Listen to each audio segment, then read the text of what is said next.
It's good. Okay, that's true. Really unpopular opinion. But I'm gonna have to wait and see. We're talking about pro players here who know how to abuse this hero. If you cannot work well with the ganks or like a team fight, you can just go for side lane and just, hop away on the cliffs like nobody's business, I mean, true, no one has played an outstanding Ling so much so that I can just be like, oh yeah, it's meta, but you're also really good at it. And so far, I think a lot of it has to do with just, is it good in this current meta? Kind of, sort of, but is it enough? I don't think so. Because it takes way too long to get to that, that breaking point, that mid-game point where you're so strong. But let's go into the game straight away and get you right into that Ling action. Yeah, it's going to be the last game for these two teams. Will they go for the bracket where they can actually qualify themselves for a regular season? But Azura, like I said, well, he's Fergama. He's going to play the support this time. Again, ABCDE is having trouble sustaining in the lane with Kolia and Chen. Gonna actually invade after this with Tamos Yen is cutting off the creep wave from behind of the tower. Yeah, they're just making sure that they're playing towards which lane has the priority. They're kind of sacrificing a lot of the top lane because we know for a fact Ling needs the buff. Like, I think that's kind of guaranteed. He kind of needs both buff, actually, especially the blue buff. It's really important for him to actually get his energy backed up so he can hop off on the cliff anytime he needs to be. Exactly. And now it's really interesting the way that they want to play this out. They're putting Ling not as an offlaner at all, or in as like random support that comes in and out. They want him in the mid lane to make sure he gets all the bolt and allows him to rotate to the side lanes much faster. He has a lot of accessibility. Yep, that's true. And the thing about Ling that people really hate to fight him against is that his mobility is just insanely hard to contain. He can just fly away anytime he wants. And look at that, he can just join in the fight if he wants to on top, and he can get any jungle if he needs to. Yeah, and I think that's the big question. Like, Ling has this huge kit. Are we ever gonna see Ling being able to like solo steal buffs away from your opponents? Maybe. And we haven't seen it haven't seen it much yet, and it's not like a proven theory that you can do it consistently. It's just pretty annoying to do, especially when you invade and it's like, oh, surprise, it's a Claude, or surprise, it's a carry. It's like, oh no, this is actually bad. Oh, ABCDE is trying to sustain, but there's two. Straight away Flicker, making sure that he's not giving too much in the early game. Still 0, no kills yet. And while Ling is now rotating on top, he got himself the ultimate he needed. But then, like you said, will he manage to steal away anything that they need to steal? He didn't need to. He just needed to protect that top tower, and how he did was he just cleared it as fast as possible. And now he is going to be in the side lane while Thamus is looking for a catch up to ABCD. He has nowhere to go. The lightning bombs is already gone. First blood going over to Notorious Villains. A great read there onto SIREN Esports. Well done. Well, early game usually are very good, but can they maintain it for both of the team? Ambus trying to just poke a little bit damage here and there while Hallucinate still staying on top. He might have to go for the buff next. And looking at this state, they might gonna get early towers, but I don't know. I think they want to contest Turtle here because they need to. They really need to. Yeah, they lane swap to make sure Thamos is within range of the mid turn. He's not going back to top right now. He's still kind of hovering around this mid lane. And Ling as well has rotated down as well. Once they've taken the Feather Wanderer, they are looking to potentially do the Turtle. Putting Ling in the side lane, she can rotate all the way down to the Turtle. Easily. Way faster than an arrival Thamos. Oh, here comes the fight. Swan being, well, there's a way of dragging on a tank, but they easily can get that, finish it off. Not really that easy, but it's a lot of skills on, and as well as the ultimate being wasted on a tank. But that gives out a lot of space for the team of MV to finish off the objective, which is the Turtle. Will it be? Kills almost there, but ABCDE this time still managed to run away. ABDC. Yeah, I can't alphabet anymore. Thanks for that, guys. Thanks for the names. Yes, players never change. And now, the rest of NV want to look to punish this. Azura here might be in a little bit of trouble if they commit to it, but it doesn't look like Ling wants to do it. Hallucinates is like, you know what, we don't need to do this nonsense right now. ABCDE now in trouble, has the lightning bomb out of there, no follow-up from both sides. Yeah, it's a pity. Sorry, every single time Kolia jumps in, he always gets set up right, but there's always no follow-up. I'm not sure how the communications is working to set up a call like that, but sometimes it's more of like, it's in the moment, you see the opportunity. If you don't take it now, you're you're gonna miss it. And it's hard to communicate in like 0.5 of a second to the rest of your teammate. I'm going. All you can say is like, I'm going in. That's it. Not like, hey, this is a really great opportunity. The opportunity is missed. Oh yeah, but if only there's a follow-up. Like, I've seen a couple of times now in a single game, but looking at top, Kolia tried to sustain as much as possible. And now it seems like Hallucinate just playing a split pusher. He's from top, not going on bottom, fighting against Chow. Is not really great because he's really squishy when we're talking about Ling. That's the downside of Ling. He's super, super squishy up to the point that easily get down. And now pulling off.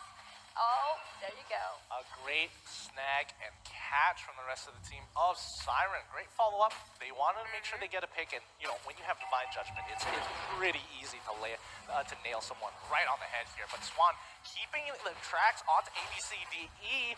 He goes a little too far. Zora coming in with the final last insanity, pulls backwards, and now Hallucinates. This is his time. He takes the buff straight away. He doesn't have enough energy to commit to this fight, unfortunately, and people wonder why. Resurrecting soon. No way. And now Ambas is pushing off bottom, which not being defended by anybody except for Thomas, which is a bit late. And they managed to get a turtle, which is not a big loss for them. They try to balance out the skill here because there's not that much difference in terms of gold. Still 2-all for all of the teams. But yeah, in terms of map control, it's still favoring Siren Esports for now. Yeah, they have to keep, again, they should be playing off of their ultimates. Get a pick, get an objective. Simple as that, because Notorious villains really don't have a lot of options other than Swan to change this around. Hallucinates can't really engage unless he gets a catch. Azura now in trouble. Babayaga, he just needs to survive a little bit longer. Hallucinates doesn't have enough energy to maintain that crit damage. Oh man, this is kind of hard to watch for MV. They are like trying to catch everything, take a grasp of all the lanes, but it's not working. It seems like they are scattering all over the place to actually just balance things out, while Chow is actually split pushing up bottom. Gonna finish his BOD very soon, and that's not gonna be a pretty picture for MV next. I mean, honestly, if you look at it, if you look at it this way, it's Notorious villains went with a really greedy jab the moment they chose lane, and oh boy, Hallucinate's trying to get on out of there.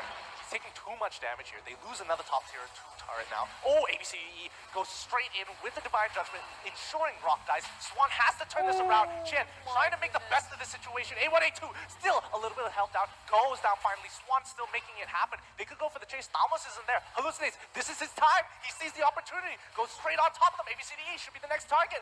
Instantly pops the ultimate. Baba Yaga survives the entire fight. Not enough damage here coming in from Hallucinates. That's one thing, and super squishy is another. And I like how they turn their things around for Swan. Just set up superly perfect for the rest of the team, but it's not enough damage for MV to finish everybody else because Baba Yaga is kind of a hard hero to catch upon with BOD, and then everything else just crumbles upon because of the critical done by Gregory is insanely good. Yeah, look at the items here real quick. Now let's go to the replay real quick as well, because this is going to be pretty important to understand that Ling doesn't have the damage he needs just yet. He needs that BOD to instantly, I'm pretty sure if she had BOD there, she could have just wiped home. That's true, Well, but then two of it's still a long way to finish off that BOD, and it's already in the mid-game, nearing to the late game, but who will get the turtle is going to be the Insanity with the help of a Gringer as well. But now Ling trying to finish everybody off, but it's not enough still. He didn't manage to get any of the team, and San might be the sacrificial lamb next, and just trying to go for it. Hallucinate can catch his hands on anybody, but sacrifice himself in vain. Unfortunately, without enough energy, he gets no crit chance. He is just an average Joe like everybody else. And Azura is like, welcome to my level. Welcome to having no support, having no gold, and not enough to get a full item. Yeah, that's a pity. And it seems like a hallucinate. Like you said, maybe it was a bit greedy pick for them the moment they picked like Kimi. I don't know. Can they actually sustain late game at this rate? At this rate, they could look to hold out towards their... They can. Oh, look at no. that. Look at, it's just a big no-no there. Yeah, there's just too many things happening on the map here. Sirens is just looking for any opportunity to punish Envy again. They get another one. They are not playing careful. Envy are just completely disrespecting the ultimates coming in from Siren Esports. One gets caught, they say it's okay. Next person all of a sudden sees ABCDE, and it's like, F. Dad. Epic chat. That's the thing. They have what it takes for the SIREN esports. Especially you have Kaja, right? And he got footing time finish just now. Every single time that he picks off with the Divine Judgment is a almost 100% kill for the team. And they keep on having good pickoff in any time they want. And it seems like MD keep on giving them the free kills. See, the problem is a lot of it has to do with how they play out their early game here. They are just starting to get their first couple of items here for the SIREN ESPORTS villains, and it's already 10 minutes into the game. This is literally 4 to 5 minutes too late. They should have gotten it much earlier on. And now the full fight is going through. Last Sammy coming in from Azura. He's going to help take out that front line so quickly. Swan, the next to fall. Oh, he does manage to survive, and instead Kolia takes the throne down instead. I have a feeling that they have a little bit of miscommunication because one by one going in like they just voluntarily just being the next kill for the SIREN esports, and now it's like a big win for them, a clean one. SIREN esports managed to get 2-1 to MP them. Yeah, and well done. Let's look at the stats right now, and I think this will give you a better idea because Ling really needs items to become relevant into the game. And you can see, oh yeah, I finished my jungle item. I've gotten my Berserker's Fury. That isn't enough. You're going to need a BOD at some point in time. I think should be straight away BOD. Should be straight away BOD. It's more effective like that. It's just these kind of hero you need burst damage straight out from the stack, you know. And Kimi going straight away BOD, but then BOD is so expensive. Yeah, that's why you should go straight away because it's so expensive, and you have a bit farming going on in early game. But looking outside of SIREN though, I'm not sure whether getting BOD instantly would have been better for him, but I think in this particular situation where he needed to like finish off a couple of members, yes, that would have been really good because the extra passive would have been nice. He was trying to go for BOD. Look at that. I mean, a little late now. You completed your jungle item, you have what you need, but it really was a little too late, and I think that's kind of the issue with Ling right now because he doesn't really have much to offer a team. He needs items, but he's not a marksman. He's squishy, but he does a decent amount of burst damage towards the late game. And then he's also melee, so you might as well just get a regular draft marksman. Oh, well, that's true. But I think they were trying to plan, like, I don't know what they're planning, actually. Because it seems like this draft is a bit weird. But we're going to jump into the highlight in case you guys missed the game just now. Day 1 for a SIREN esports, and now the